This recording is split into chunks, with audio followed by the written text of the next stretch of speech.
Bonjour camarades, je suis l'Encyclope et bienvenue dans cette nouvelle vidéo. Aujourd'hui, nous allons parler de différents scandales de l'histoire de l'art.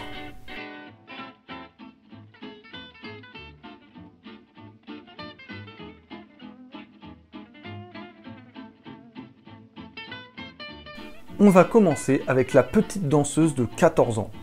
Il s'agit d'une sculpture du français Edgar Degas. L'artiste a utilisé une jeune fille du nom de Marie-Geneviève van Goethem comme modèle.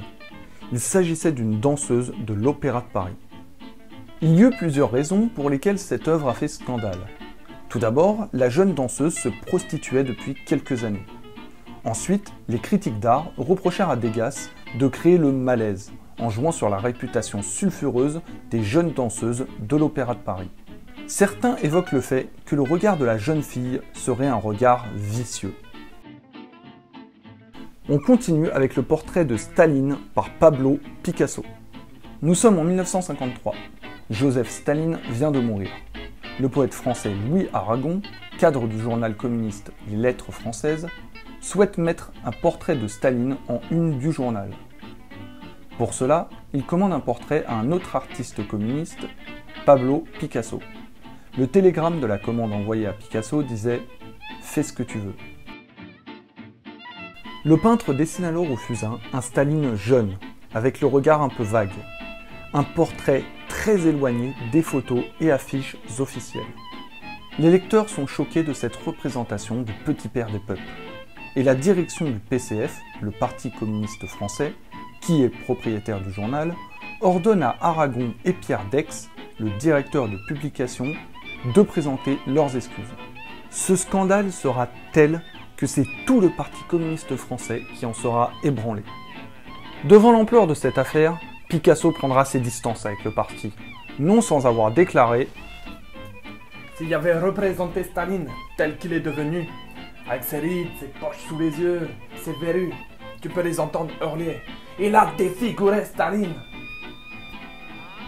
On passe ensuite à l'œuvre la plus célèbre de notre liste, le Jugement dernier de Michel-Ange. Il s'agit de l'une des fresques de la chapelle Sixtine. Chapelle Sixtine que l'on avait inclue dans notre liste des 7 merveilles du monde. Sur cette fresque, datant de 1541, il n'y a pas moins de 20 corps masculins nus. Cela fait scandale chez ses contemporains. Le philosophe italien Pierre Laretin l'accuse de souiller le temple de Dieu. Il dira notamment « Même un tenancier de bordel fermerait les yeux pour ne pas voir cet obscène établissement de bain ». L'homosexualité du peintre pose aussi problème, et les autorités religieuses décident de bannir des églises tous les nus car ils suscitent le désir. C'est l'élève de Michel-Ange, Daniel da Volterra, qui fera couvrir tous les sexes de voiles. On le surnommera pour cela le grand culottier. Ces voiles ne seront retirés qu'en 1994. On reste dans le domaine religieux avec un tableau de Caravage, la mort de la Vierge.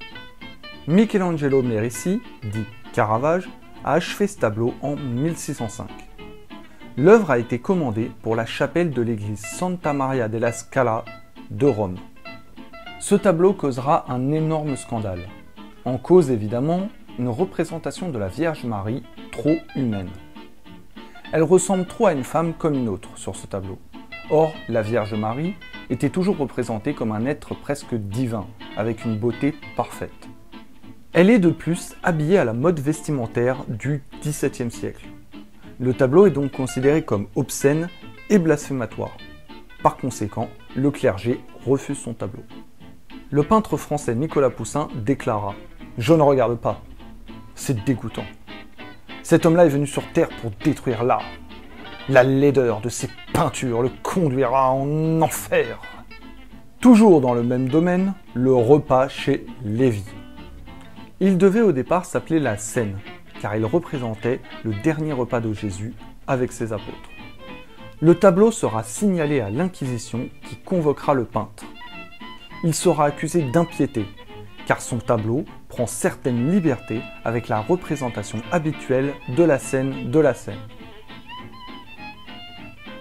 Dans cette version, on y trouve des buveurs, des nains, des noirs, des hallebardiers pouvant faire référence aux protestants allemands, des Turcs enrubannés un perroquet et un chien. Une version un peu trop libre pour le XVIe siècle. Il sera condamné à modifier son tableau. Le peintre malin décidera de changer de titre et de nommer son tableau « Le repas chez Lévy ». C'était 5 scandales de l'histoire de l'art. On espère que vous avez apprécié la vidéo. N'hésitez pas à vous abonner, à partager et à nous rejoindre sur Instagram. On se retrouve bientôt pour une nouvelle histoire et à la prochaine, camarades!